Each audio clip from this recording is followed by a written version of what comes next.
ठीक है, तो चलिए ये शायद आपका लेक्चर 12 है और इसमें हम इलेक्ट्रिकल पावर के बारे में पढ़ेंगे। ये टॉपिक भी काफ़ी इंपॉर्टेंट है और ये आपको क्वेश्चंस में काफ़ी ज़्यादा मिलेगा। ठीक है, तो पावर का जो सिंबल है वो पी ही होता है। तो इसमें जैसे कि आपको पावर की जो डेफिनीशन है वो जो है आपको वर्क पावर एनर्जी, अगर आपने 9th या 10th में पढ़ा होगा, 9th में पढ़ा होगा, तो वहाँ पे पावर क्या होता था, रेट ऑफ डूइंग वर्क या कैपेसिटी ऑफ डूइंग वर्क। ठीक है, उसी तरीके से यहाँ पे पावर क्या होता है, capacity of doing electrical work. यहाँ पे क्या होता है, capacity of doing electrical work. ठीक है, तो जैसे कि आपको पता है कि अगर कोई इलेक्ट्रिक सर्किट होती है, ठीक है, तो अभी आपको पहले या दूसरे लेक्चर में अगर आप ध्यान से देखोगे तो वहाँ पे कुछ वर्क का कॉन्सेप्ट मैंने बताया था। ठीक है, वी और आर, तो वहाँ पे कुछ वर्क का कॉन्सेप्ट बताया था और वहाँ पे जो पोटेंशियल डिफरेंस या इलेक्ट्रिक पोटेंशियल डिफरेंस था, वहाँ पे क्या था, जो पोटेंशियल डिफरेंस है वो क्या था, work done to move a charge from one place to another place. यहाँ पे कुछ ऐसा फार्मूला वहाँ पे बना था। ठीक है, तो यहाँ पे क्या होगा, डेफिनीशंस अभी लिखेंगे, प्रॉपर डेफिनीशंस पहले समझते हैं क्या है। तो ये क्या है, इलेक्ट्रिक पावर क्या है, capacity of doing electrical work. ठीक है, तो इलेक्ट्रिक पावर क्या है, electric power is the electric work done per unit time. ठीक है, तो जो इलेक्ट्रिकल पावर है, यहाँ पे जो पावर है उसको मैं इलेक्ट्रिकल पावर लिखूंगा, इलेक्ट्रिकल पावर, और यहाँ पे इलेक्ट्रिकल वर्क डन कर दूंगा, यानी moving a charge, electrical work done, और नीचे टाइम। तो यहाँ पे वर्क डन कितना हो जाएगा, वोल्टेज इंटू क्यू, किसी भी सर्किट में उसका वोल्टेज और ये चार्ज। तो चलिए यहाँ पे इसको पी से शो करते हैं और ये डब्ल्यू से और ये टाइम से। तो यहाँ पे डब्ल्यू बराबर क्या हो जाएगा, डब्ल्यू बराबर वी इंटू क्यू। चलिए करते हैं, V into Q by T. ठीक है, तो आपको एक और फार्मूला याद होगा कि जब हम लोग करंट पढ़ रहे थे तो करंट क्या होता है, rate of flow of charge per unit time. What is current, rate of flow of charge per unit time. तो इसको स्मॉल क्यू बाई टी लिख सकते हैं। ठीक है, तो चलिए यहाँ पे उसको रिप्लेस करें इस पूरे को आई से, तो क्या हो जाएगा आई। तो पावर का एक फॉर्मूला निकल के आया, V इंटू आई। अगर आपको याद रखने में दिक्कत होती है तो पावर इज़ वेरी इंपॉर्टेंट। किसी भी चीज़ के लिए पावर क्या होती है, बहुत ज़रूरी होती है, चाहे वो आप किसी भी फील्ड में हो। तो पावर इज़ वेरी इंपॉर्टेंट, तो इसको आप ऐसे याद रख सकते हो, पावर इज़ वेरी इंपॉर्टेंट। हर जगह ये फॉर्मूला चलेगा पूरे इलेक्ट्रिसिटी में। ठीक है, पावर इज़ वेरी इंपॉर्टेंट। अब यहाँ पे इसकी यूनिट देख लेते हैं, तो जो इसकी SI यूनिट है, SI unit of electrical power या पावर, ये क्या है इसमें, वॉट। ठीक है, ये किसी साइंटिस्ट के नाम पे है वॉट, तो इसको सिंपली W से शो करते हैं। ठीक है, अब इसका एक और यूनिट भी हो सकता है, वोल्ट एम्पियर, अनदर यूनिट। चलिए इसकी अलग अलग यूनिट निकालते हैं। इस फार्मूले पे निकालेंगे तो क्या हो जाएगा, ये हो जाएगा वोल्ट एम्पियर। ठीक है, और हमारे पास जो पुराना फार्मूला था W बाई टी, वर्क की एनर्जी क्या होती है, जूल पर टाइम की सेकंड, जूल पर सेकंड। तो पावर की एक ये भी हो जाएगी, पर जो आपको इलेक्ट्रिसिटी में देखने को मिलेगा वो बार बार ये देखने को मिलेगा, ये आपका मेन फार्मूला है, ये आपका क्या है, मेन फार्मूला, और ये क्या है, SI यूनिट्स है। सवाल जो भी बनेंगे इसी पे बनेंगे। अब दिक्कत ये है कि कुछ और फार्मूले हैं इसके जो हम देखते हैं, क्योंकि इनका भी जो है काफ़ी ज़्यादा यूज़ आता है। ठीक है, तो इसको हम देख लेते हैं।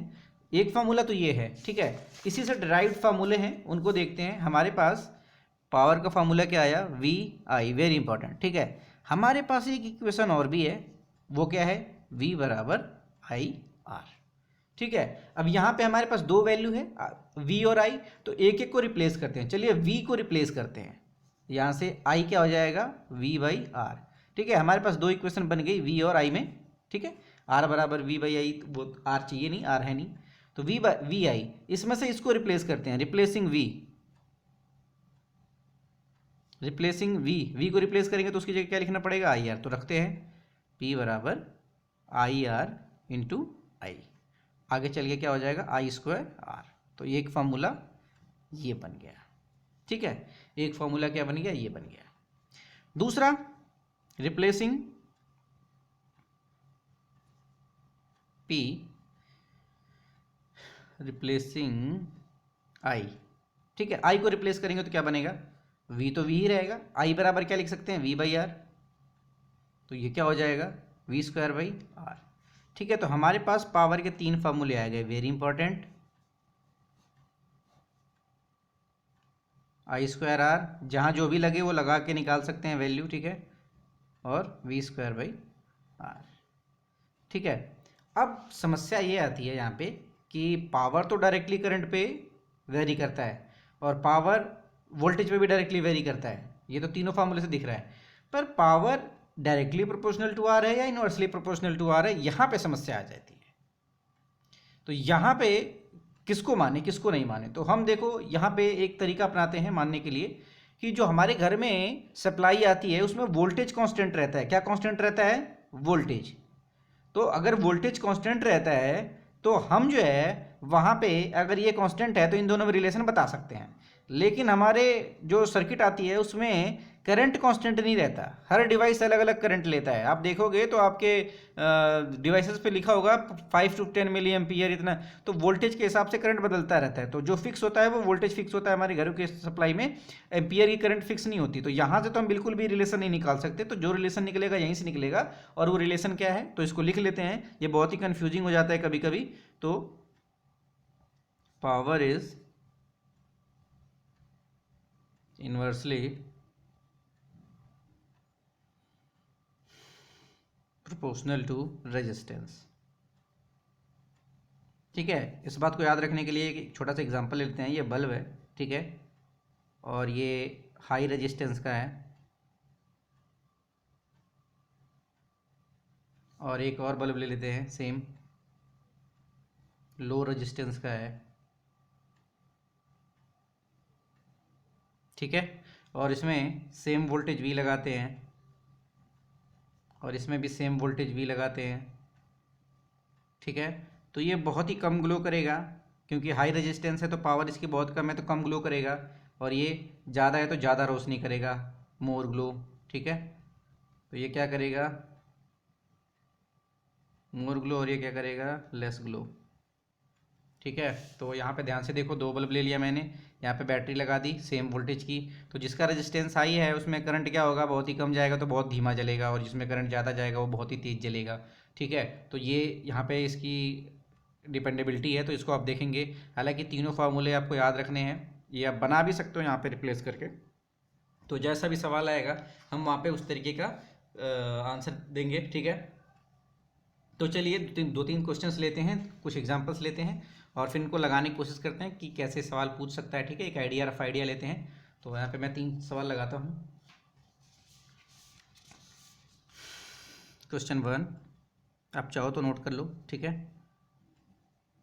What will be the current drawn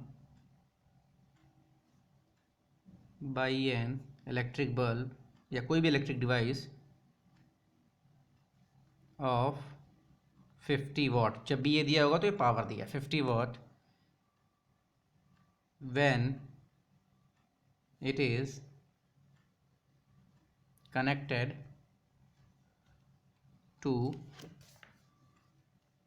a source of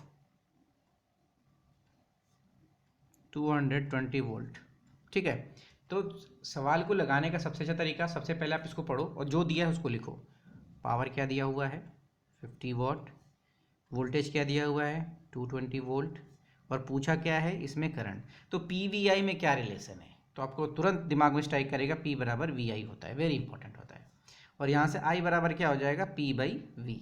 अब सिंपल सी बात है, आई बराबर क्या हो गया, पी बाई वी। तो पी की वैल्यू कितनी दे रखी है, 50, और वोल्टेज कितना दे रखा है, 220, ठीक है। तो जब इसको सॉल्व करेंगे तो ये 0 कट जाएगा, 5/22, ठीक है। तो जब 5/22 करेंगे तो यहाँ पे कुछ सॉल्व के वैल्यू आएगी, तो इसको सॉल्व करके देखते हैं कितनी वैल्यू आ रही है। ठीक है, तो जो भी सॉल्व करके आएगा आपका, अगर यहाँ पे डेसिमल लगा दिए तो 50 हो जाएगा, और 22 या 44, और ये 6 बचेगा, और डेसिमल से 0 हो जाएगा, और ये फिर 2 बार जाएगा, तो 0.22 एम्पियर आएगा। ठीक है, तो इतनी करंट उसमें फ्लो हो रही होगी, और ये आंसर है। ठीक है, आपका क्या है, ये आंसर है। तो कुछ इस तरीके से आपको बनाना होगा। एक और सवाल लेते हैं, question 2। An electric bulb rated 220 volt and 100 वाट। देखो दोनों चीज़ दिया है। when it is operated on 110 volt, the power consumed will be।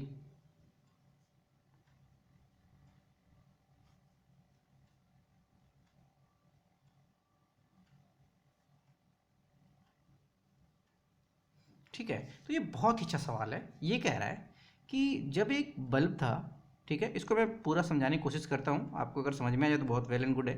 ठीक है, और ये 220 वोल्ट के जब इस पे लग रहा था, तो इसमें जो पावर कंज्यूम हो रही थी वो कितनी हो रही थी, 100 वाट। अब ये कह रहा है कि इसमें कितनी पावर कंज्यूम होगी अगर, अब ये कितने पे ऑपरेट कर रहा है, 110 वोल्ट पे।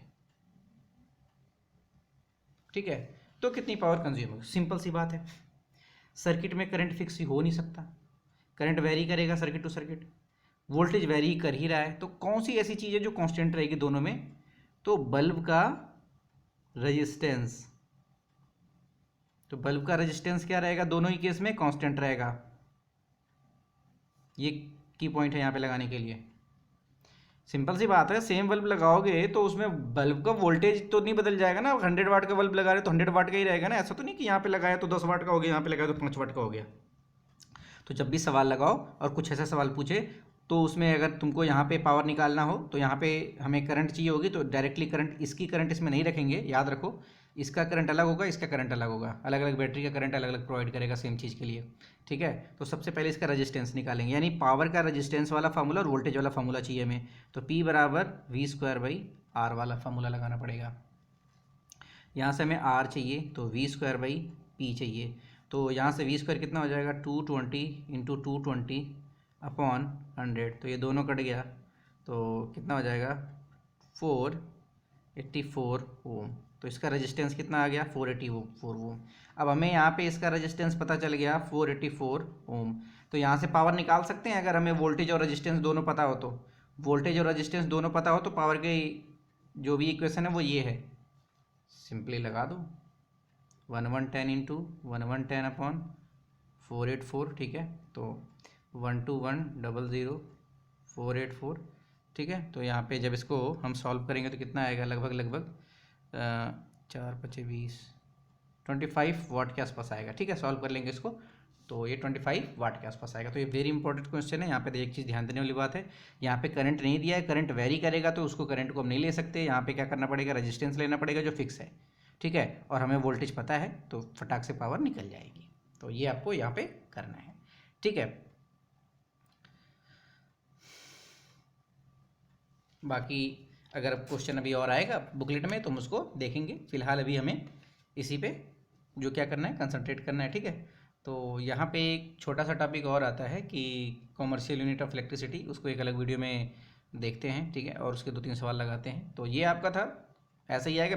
मैक्सिमली आपको ज़्यादा से ज़्यादा तकलीफ करेगा तो, टफ करेगा तो इतना करेगा, बाकी कुछ नहीं। एक बात यहाँ पे याद रखना है कि डिवाइस का रेजिस्टेंस कांस्टेंट रहता है, उसके बेस पे हमें जो फार्मूला लगाना हो लगाना पड़ेगा। 3 फार्मूले हमारे पास। ठीक है।